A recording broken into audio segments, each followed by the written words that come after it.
यो जिन्दगी जति बुझे पनि बुझ्न बाँकी, नौलो कुरा जति सुझे पनि सुझ्न बाँकी। आएर पानी पनि सिद्धिँदैन, लाएर माया पनि रित्तिँदैन।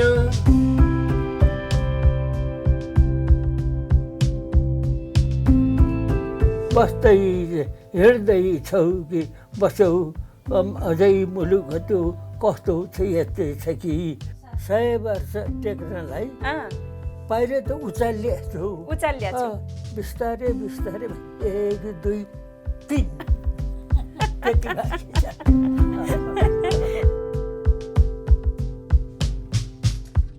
केही काम नौलो नगरी नजाऊँ, अकालैमै हे म मरि नजाऊँ। आयुष्य देऊ, भविष्य देऊ, म भित्र जीवन्त मनुष्य देऊ। राष्ट्रकवि माधवप्रसाद घिमिरेका कविताका यी पंक्तिमा समेटिएको भावलाई साँच्चै भगवानले सुने अनि सायद तथास्तु भने र एउटा सार्थक तथा लोभलाग्दो जिन्दगी जिउन सफल भए उनी। 100 वसन्त पार गर्दा जति सन्तुष्ट छन् उनी, त्यति नै उत्साहित र आनन्दित पनि। उनका हरेक कृतिहरू त्यति नै रुचिकर र नौला। ठट्यौली पनि उस्तै छ। तपाईलाई धेरै धेरै स्वागत छ। हार्दिक धन्यवाद। अनि तपाईको जन्मदिन आउँदैछ, त्यसको लागि पनि म तपाईलाई ह्यापी बर्थडे टु यु भन्न चाहन्छु। सबभन्दा चाहिने कुरा यही। कति मिठोसँग तपाईँले त्यो के अरे शब्द उच्चारण गर्नुभयो, मलाई ज्यादै के अरे मन पर्यो। र मेरो 100 वर्षको जो प्रारम्भको दिन हो, त्यो शुभ दिन होला जस्तो मलाई लाग्यो। जन्मदिनले कतिपयलाई हर्षसँगै झस्काउँछ आफ्नो आयु घट्दै गएकोमा। विगतमा इच्छाएका काम पूरा गर्न नपाएकोमा कतिपयले पछुतो मान्छन्। तर एउटा युगका साक्षी राष्ट्रकवि घिमिरेलाई विगतले पछुतो दिएन, बदलामा उनको जीवन रङ्गीन बन्यो। गजबको प्रश्न गर्नुभयो। के हुँदो रहेछ भने, त अब साहित्यतिर लाग्यो भनेर त्यो समाजले भने पनि होइन, तर मेरो भित्रको जो कन्सियस हो, जो चेतना हो, त्यो त्यसले के भन्यो भनेदेखि तर अब यो साहित्य भनेको त मिठो हुँदो रहेछ, यो कविता भनेको त ज्यादै मिठो हुँदो रहेछ। लेखनाथजीको कविता पढ्यो, तँलाई मालुम छ कि यो कुरा मलाई जियो रोमाञ्चित हो नि। या आमा मलाई भात पस्किदेऊ भन्यो भनेदेखि, ए आमा भात पस्किदेऊ भन्दा अर्कै कुरा, या आमा मलाई भात पस्किदेऊ आज किन जाँदै भोक लागिरहेछ। यसरी गरी कविता बनायो भने पनि कविता बन्यो भन्ने लाग्ने। पहिले चाहिँ के थियो भनेदेखि त कसैले यो साहित्यतिर लाग्यो भनेर लागेको पनि होइन, र यो जो के अरे कलाले, यो साहित्यले मलाई जो के अरे उस्तै तान्यो, म थाहै नपाइकन त्यता लागेँ। र सबै कुरा जीवनमा कैयौँ चिजहरू भयो होला, अनि 2-2वटा श्रीमतीहरू भए, 8-8वटा सन्तानहरू भए, कैयौँ के अरे पढाइका के अरे वर्षहरू व्यतीत भए, एकाडेमीका वर्षहरू व्यतीत भए, जीवन त लामो मैले बाँचेँ। तर त्यो सबै चिजभन्दा के बाँचेँ भनेर अहिले कस्तो अनुभव हुन्छ भनेदेखि, म कवि भएर बाँचेँ। त्यही मुड, पहिलेको जो मुड थियो, जो त्यही कविता लेख्छु भन्ने जो मुड थियो, त्यही कुरा। पहिलो दिन मलाई के लाग्यो भनेदेखि, मेरो घरको पूर्वतिरको डाँडामा तारा यसरी भर्खर के अरे उदाइराखेको थियो, झिपझिप झिपझिप झिप गर्ने।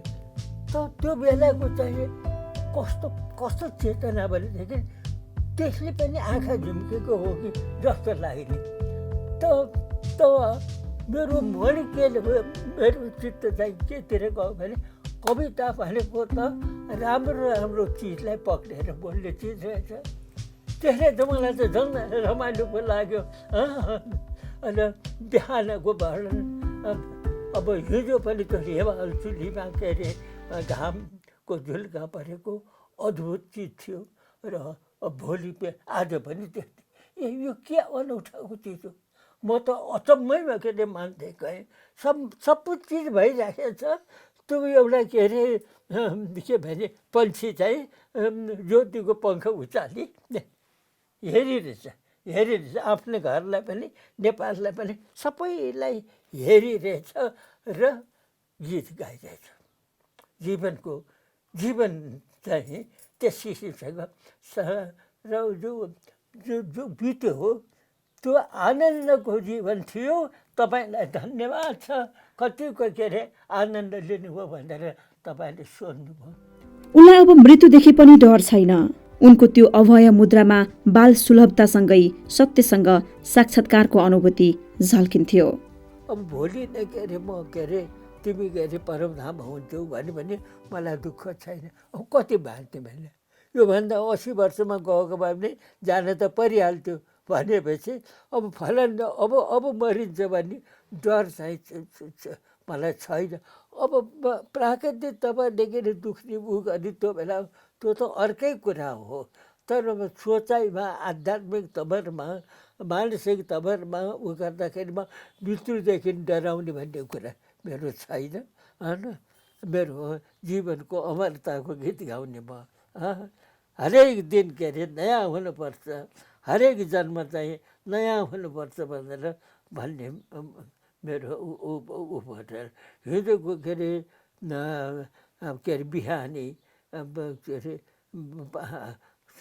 घामको झुल्का परेका चुरीहरू जति रमाइला थिए आज बिहान पनि त्यत्तिकै रमाइला छन्, भोलि बिहान पनि त्यत्तिकै रमाइला हुन्छन् भनेदेखि जगत अत्यन्त रमाइलो छ।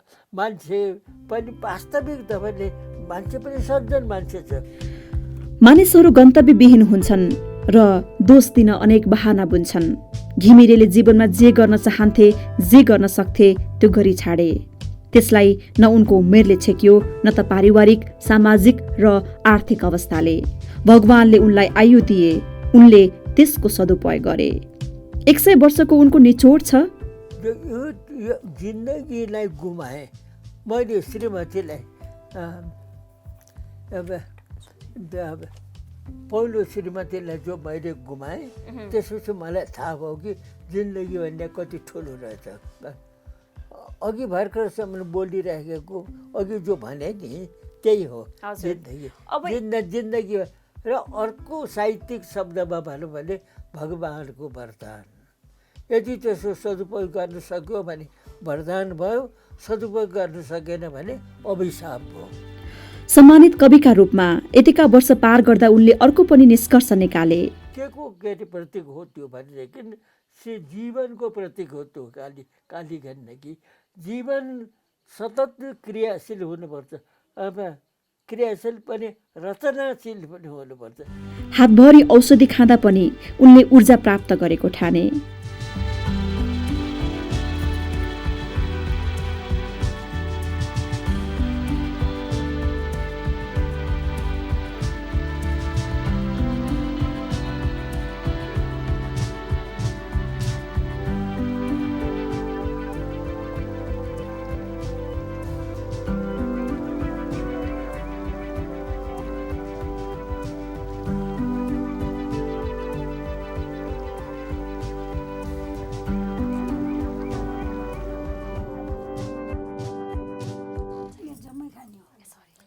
यो जम्मै हो।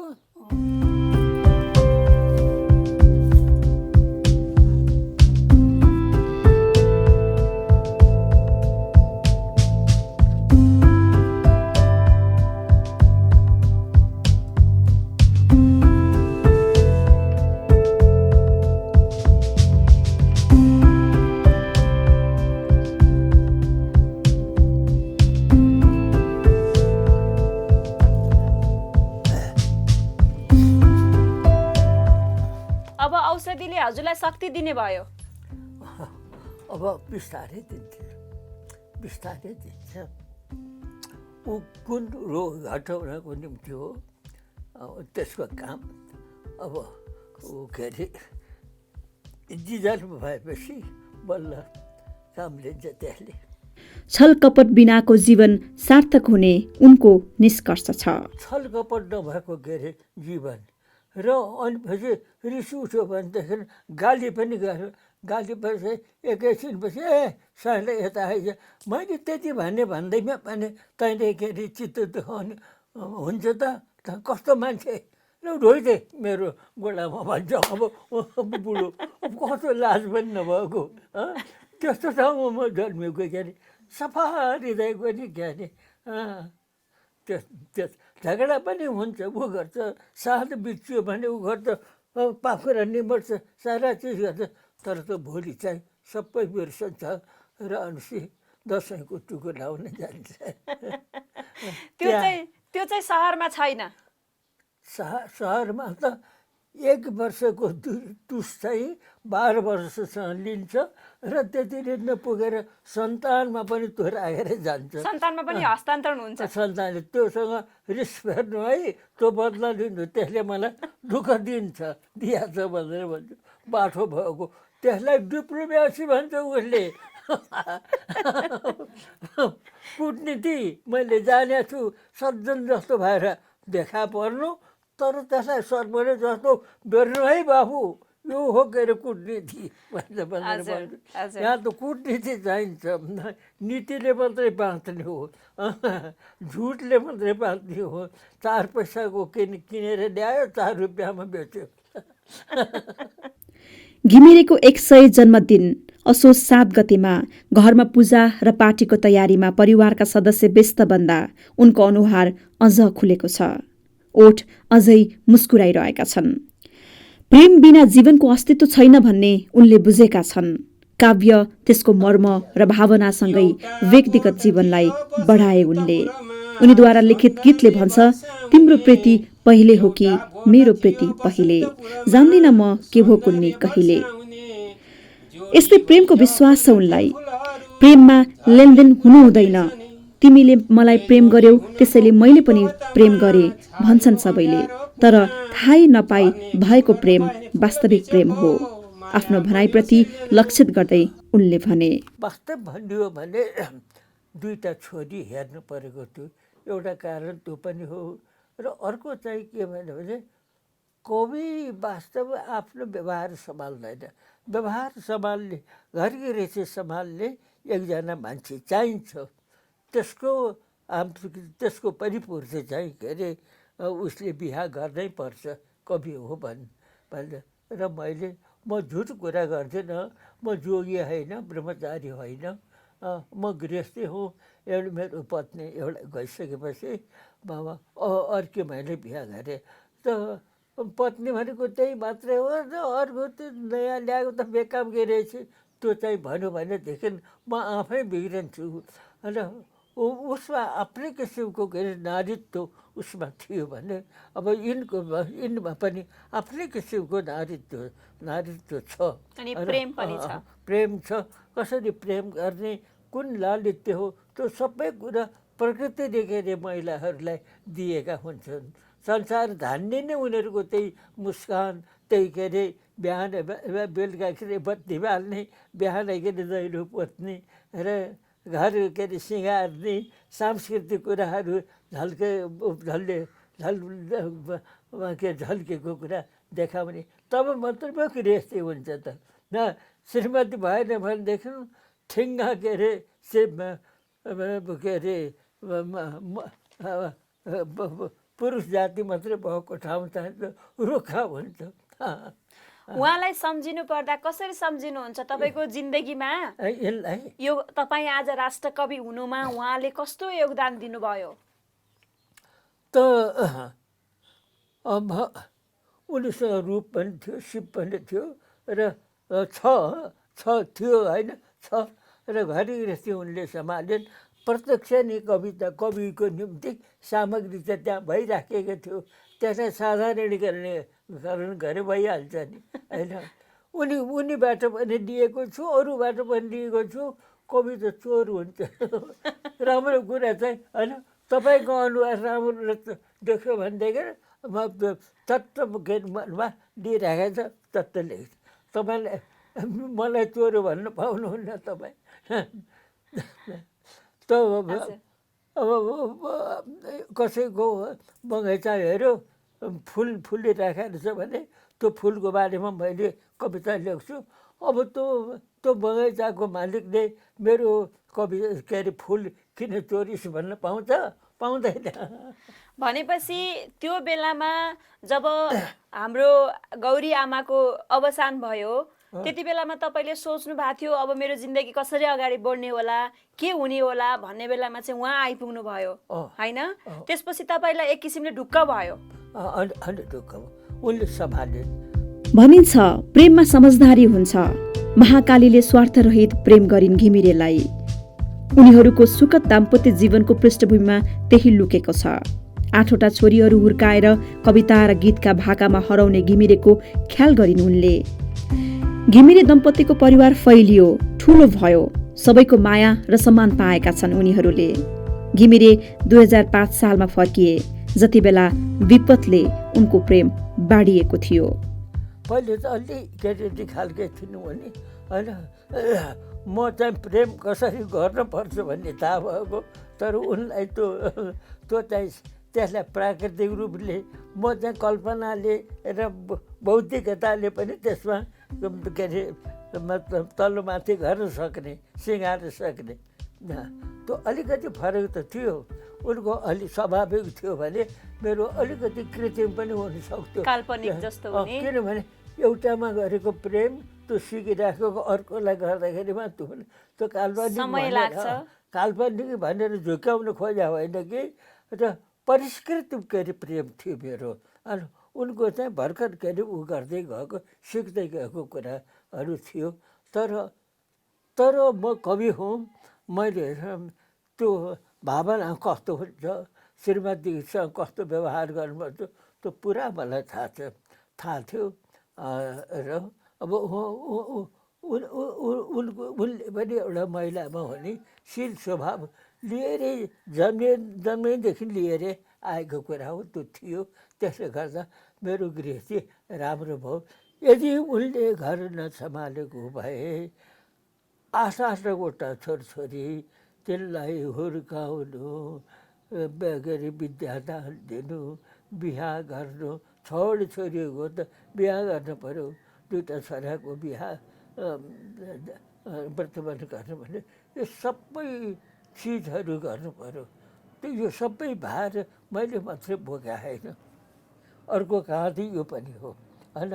यो घर मैले मात्रै बोकेको होइन, अर्को यिनले पनि बोकेको आत्मीयता।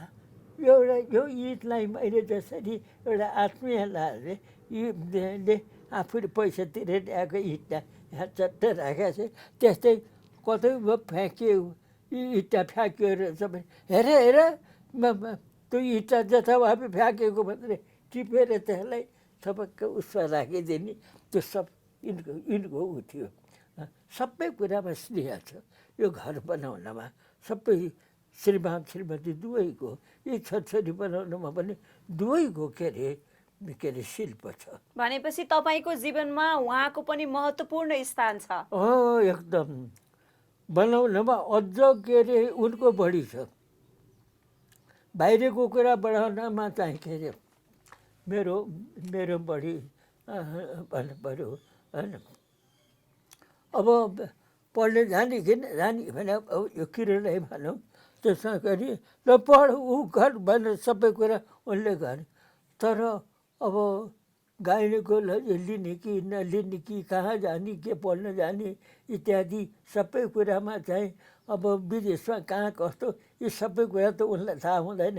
त्यसमा चाहिँ मेरो हात हुन्छ।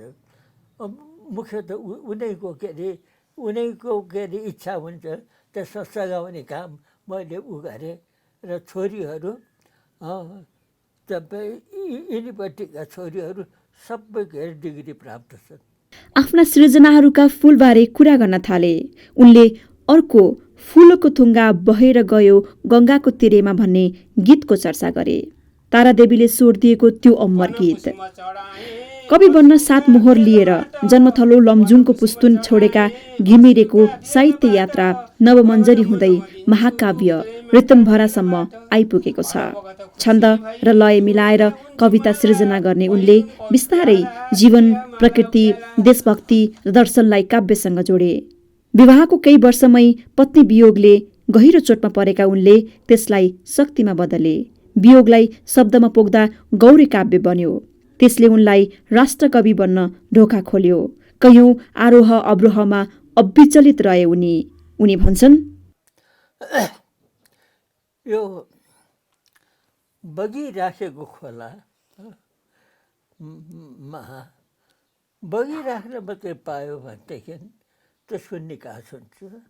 बगिराखेको खोला बाँधियो भनेदेखि पछि त्यसले जो बाँध हो त्यसलाई फोरेर पनि के अरे त्यो बग्छ। मेरो अहिले भन्न खोजेको कुरा के भने म कवि हुँ।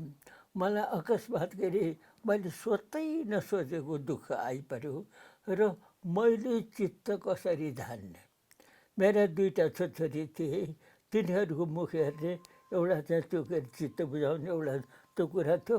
अर्को चाहिँ के भनेदेखि कविताको भाका हाल्यो उ गर्यो।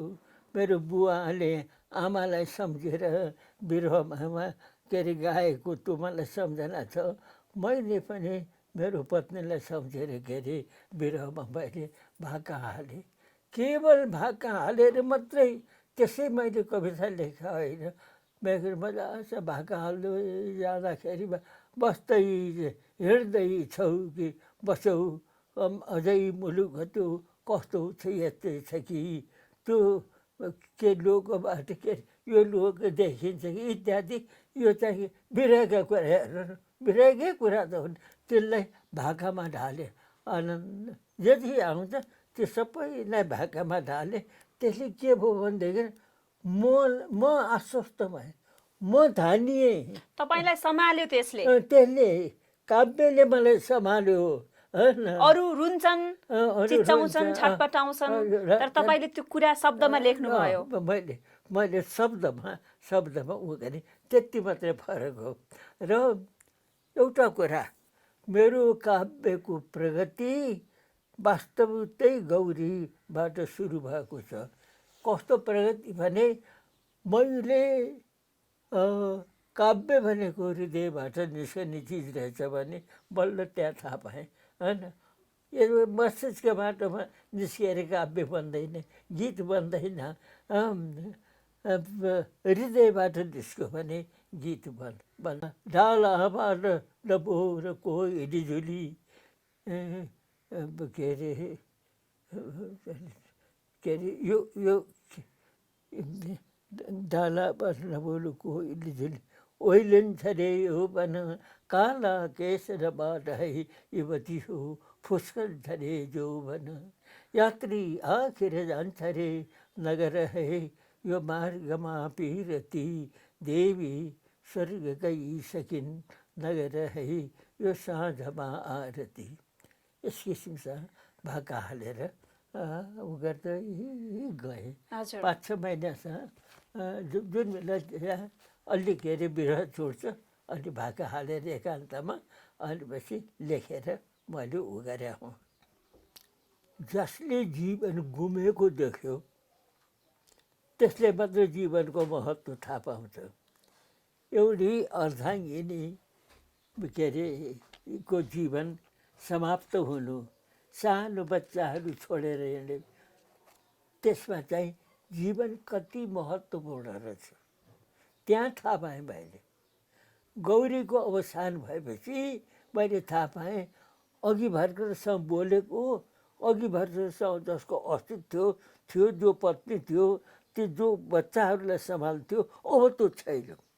अब सल्लाह गर्ने मान्छे पनि छैन। कोठामा कसरी पसौँ नजरेकी श्रृङ्गार छैनौ तिमी, यत्रो शोक कहूँ कहाँ विरह कहूँ कहाँ हृदयकी आधार छैनौ तिमी। कोठामा अघि भर्खरै तक थियौ बोलिरहेकी तिमी, ए छैनौ कसरी भनौ हृदयमा खेलिरहेकी तिमी। सहज कुरा लेखा त हो मैले त हजुर हजुर अब म थोरै त्यो हजुर उसको अवसान भएको भए मलाई त जीवनको महत्त्व नै थाहा हुँदैन थियो। म त एक किसिमको आफू पनि मरे जस्तो अनुभव भयो होइन, त्यो बेलामा थाहा भयो होइन। तर अब पछाडि पनि आयो त्यो के अरे फलाना त मरिसक्यो अरे भन्दा त्यो चाहिँ धेरै पछाडिको कुरा हो। त्यो चाहिँ के अरे सुरुको कुरा हो। जुन लाउँ र खाउँ भएमै एक्लै कसौरी गयो भने चाहिँ त्यो सब कुरा त्यहाँ छ होइन।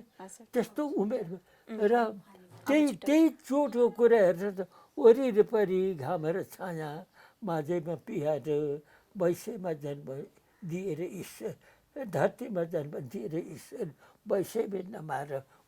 त्यहाँ पनि त्यही मेरो के अरे सोचाइ छ। किनभने त्यो मृत्युलाई बोध गरेको, अरूहरूले मरेको देखे पनि बोध गर्न सक्दैन। यो अवधिमा कति लेखे उनलाई यकिन छैन। गोरखापत्रको जागिरीदेखि नेपाल राजकीय प्रज्ञा प्रतिष्ठानको सदस्य, आजीवन सदस्य, उपकुलपति, कुलपतिसम्म बनेर काम गर्दा सबैले साथ दिए उनलाई। अर्को चर्चित मालती मङ्गलले गीती नाटक तयार गर्दाको पल उनका लागि यादगार बन्यो। चर्चित गायक नारायण गोपाल र सङ्गीतकार अमर गुरुङ बीच खटपट भइरहन्थ्यो। मालती मङ्गलले व्यापक बनाउन चाहेका घिमिरेले नारायण गोपाल र अमर गुरुङलाई मिलाउन काम पनि गरे। मान्छेभित्र युगो हुन्छ, त्यसमा पनि साहित्यकार, कलाकार र अरू पनि जसले अर्जन गरेको छ, विद्या कला अर्जन गरेको छ, उसभित्र स्वाभिमान हुन्छ नै। त्यसलाई लुकाउन सक्ने अर्को कुरा हो।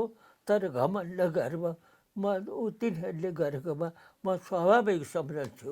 अनि नारायण गोपाल चाहिँ कसैले टेर्ने मान्छे होइन। अनि पछि के अरे फेरि के अरे त्यो गुरुङ पनि के अरे कसैलाई टेर्ने होइन, पियानो बजाएर बसाएको छ। ऊ हेर्छ दुवै आफ्नो किसिमका मान्छेहरू। तर तिनीहरू पनि कलाकार, म पनि कवि। तिनीहरूलाई हात लिन जान्न पऱ्यो नि त मैले होइन। मेरो युगो के गरे शान्त हुन्छ त्यो कुरो मलाई थाहा छ भने उनीहरूको युगो, उनीहरूको अहङ्कार के गरे शान्त हुन्छ त्यो पनि मलाई थाहा छ। त्यतापट्टि मन लागेँ। अर्थात् मैले के भयो भने त्यो कुरो थाहा पाएपछि मैले पहिले आफै गएँ के अरे नारायण गोपाल कहाँ। र मैले भने के अरे नारायणजी अहिले के अरे एकाडेमीको भाइस चान्सलर होइन, एउटा कवि तपाईँ कहाँ आएको छ एक चिज भन्नलाई। त्यो तपाईँले भन्नलाई होइन भनौँ कि नभनौँ भन्दाखेरि के हो ल भन्नुहोस् भनेर भने भाइस चान्सलर भने अब ऊ हुँदैन थियो। मैले भने एउटा कवि कलाकार कहाँ आएको छ भनेपछि उसको युगो अलिकति ऊ भन्नुहोस् के हो भन्नु। मैले त मैले यस्तो लेखेका थिएँ। त्यसमा के अरे गीत उनले पनि राम्रो मिठो गीत हालेका छन्। त मैले के सोचेको भने एउटा कथा, एउटा नाटक लेखौँ, त्यसमा प्रसिद्ध मेरो गीत जस्तो छ त्यस्तै एउटा सङ्गीत पनि एकजनाको होस् र त्यसको गायन पनि अर्काको होस् भन्ने म चाहन्छु। त्यस हुनाले तपाईँले गाइदिनु पऱ्यो भनेपछि त तुरुन्तै मान्यो उसले त, तुरुन्तै मान्यो। त्यो नै भन्नु होइन, त्यो पठाइदिनुहोस् कस्तो रहेछ त, म पहिले त्यसलाई हेरौँ भनेर भने हुन्छ भनेर भने किताब पठाइदिएँ। पठाइदिएपछि 15 दिनको कि कति दिनमा मैले फोन गरेँ। उनको श्रीमतीले फोन उठाए, के नारायणजीलाई भेट्न खोजेको हुनुहुन्छ भने ऊ त त्यो तपाईँको त्यो के अरे मालती मङ्गलेको लेखेको त्यो के अरे नदी वर्षाङदेखि दरौदी कहाँ भेट भयो गऱ्यो भन्ने त्यो गीत गाउनुभन्दा पहिले त्यो हेर्न जान्छु भनेर गोर्खा पो गएको छ भनेर म त आँगै जुरुङ्ग भयो। कस्तो लडे हेर्न न।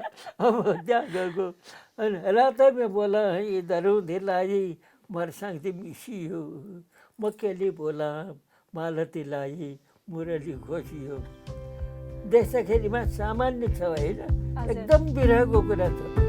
प्रकृतिसँग हराएर काव्य सृजना गर्ने घिमिरे त्यतिमा सीमित भएनन्। देशको राष्ट्रिय एकता, स्वतन्त्रता र स्वाभिमान गाहिरहे। त्यसमा उनले सम्पूर्ण जीवन खर्चिए। उनीद्वारा लिखित गाउँछ गीत नेपाली, नेपाली हामी रहौँला कहाँ, नेपालै नरहे जस्ता राष्ट्रिय गीतले उनलाई शिखरमा पुर्यायो। उनको उचाइ सधैँ चुडिरह्यो। अनगिन्ती राष्ट्रिय पुरस्कार र सम्मान पाए। गाउँछ गीत नेपाली जस्ता गीतहरू धेरै चर्चित भए। देशभक्तिसँग चाहिँ तपाईँ कसरी जोडिनु भयो, एउटा देशभक्त कसरी बन्नु भयो, अलिकति थोरै सुनाइदिनुहोस् न। कसरी यतातिर तपाईँ उत्प्रेरित हुनुभयो गीतहरू लेख्नको लागि? अब त्यहाँ कुरा के भयो भनेदेखि म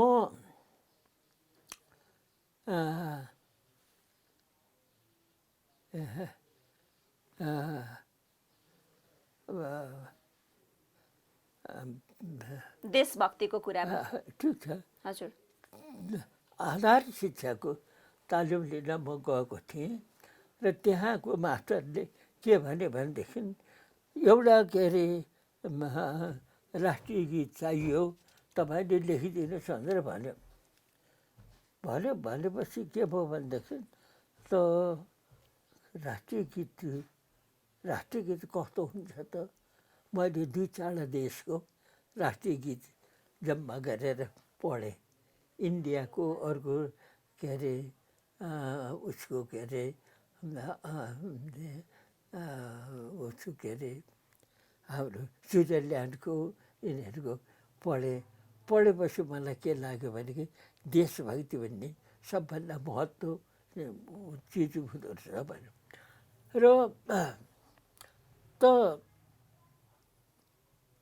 हामी स्वतन्त्र राष्ट्र थियौँ, तैपनि अरू जो वरिपरिका राष्ट्रहरू छन्, एउटा मात्रै म भन्दिनँ, र नेपाललाई हेला गरे ए बहादुर हौ भाइ, त्यो नेपालमा म पनि एउटा कवि छु, तेरो कविभन्दा म ठुलो कवि छु भन्ने घमण्ड पो आएको मलाई। त यसरी हेपेर बोल्न पाइँदैन सब कुरा भन्ने त्यो पनि भयो। र अर्को चाहिँ म हुर्के नै प्रकृतिको बिचमा, त्यसले गर्दाखेरिमा चाहिँ यो राष्ट्रको के अरे यो सौन्दर्यले मलाई अभिभूत बनायो। विराट हिमालले पसारिएको छ, अलिकति एउटा धर्सो मात्र, उसको सानो के अरे मुस्यान त्यो पनि मिठो हुन्छ। र पूर्व र पश्चिम के अरे फैलिएको जो विराट हिमाल हो, त्यो त के अरे महिमा, त्यो अर्कै किसिमको सौन्दर्य हो। नदी नाला त्यहाँबाट के अरे झरेका छन्, झरझर पोल उगा त सधैँ सक्रिय मात्र भएको, सधैँ थिर पनि सधैँ सक्रिय पनि। कस्तो अनौठाको देश नेपाल हामी रहौँला कहाँ, नेपालले नरहे। उचाइ हाम्रो तुलिन्छ कहाँ, हिमालय रहे। त्यो उच्च प्रदेश छ, आफूले अनुभव गरिराखेको छु होइन। कलाको उचाइ,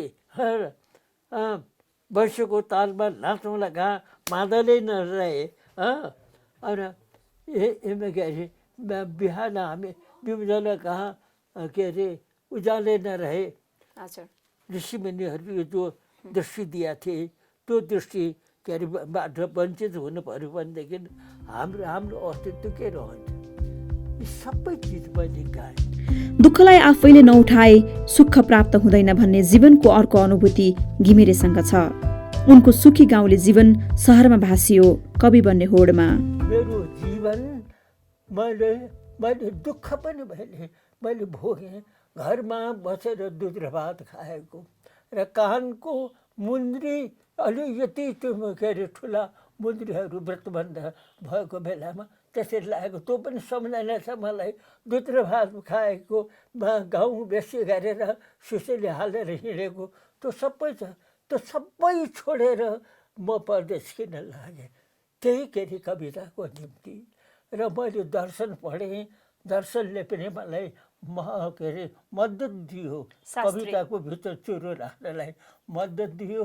जे जति काम मैले गरेँ त्यो सबै कविताको निम्ति समर्पित गरेँ।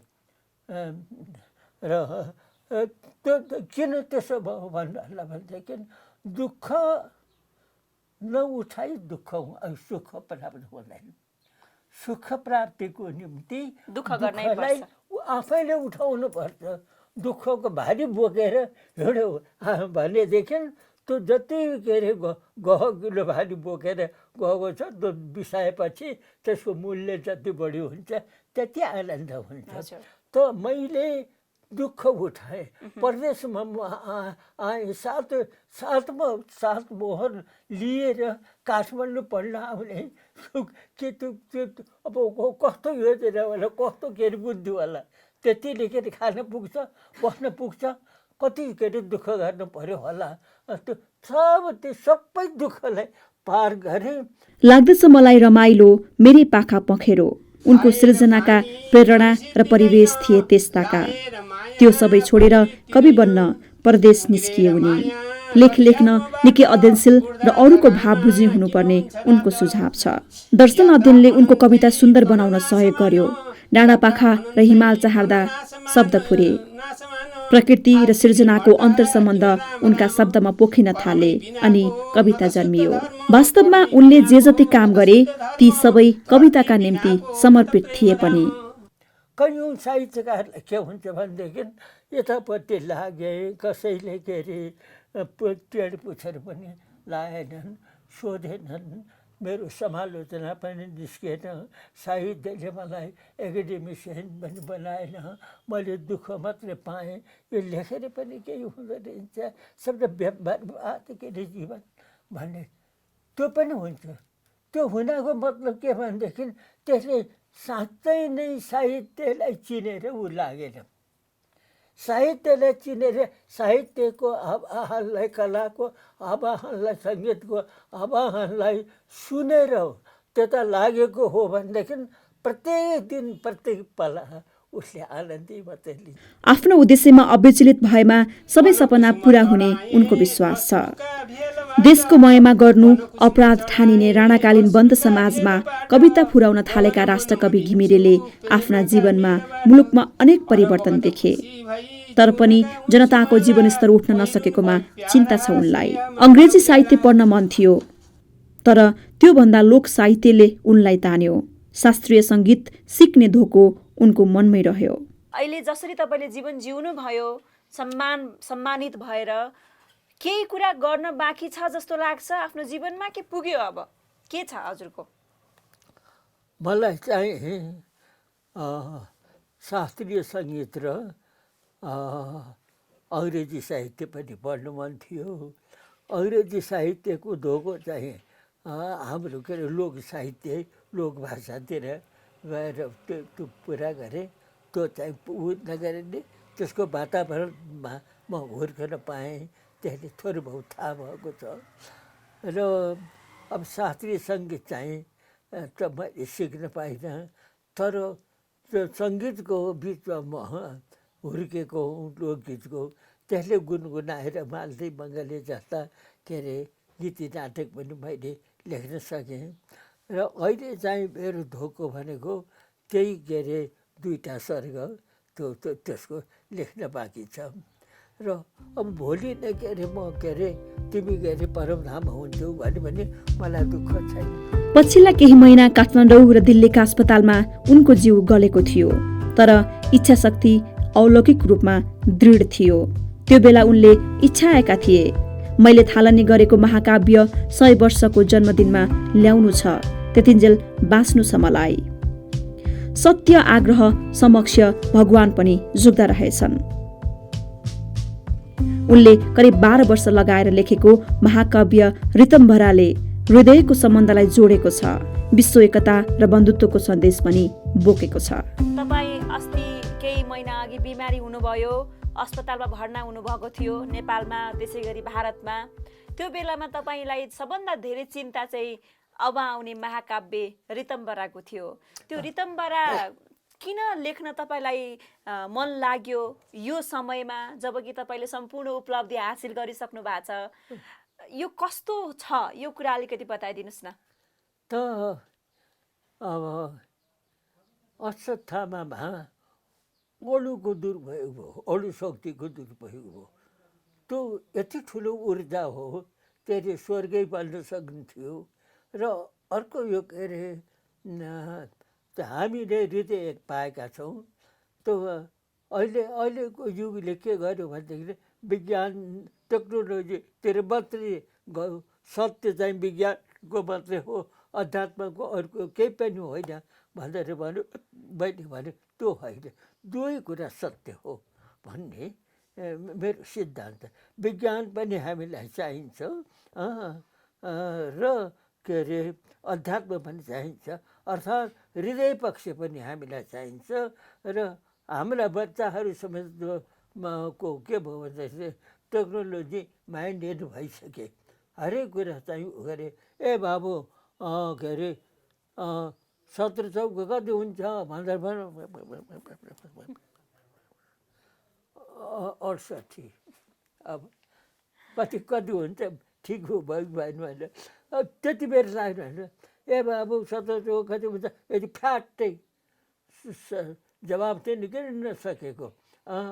रामन भन्ने एउटा के अरे गणितज्ञ थियो, कति के अरे लामो उसले के अरे गणित गरेको, के अरे बिजुलीले गणित गरेको र उसले सोचेको समय एउटै, फ्याट भन्न सक्ने त्यस्तो त्यस्तो हुनाले दुवै चिज चाहिन्छ भन्ने यसमा छ। र यसमा पनि जीवनको महत्त्व छ। यो जिन्दगी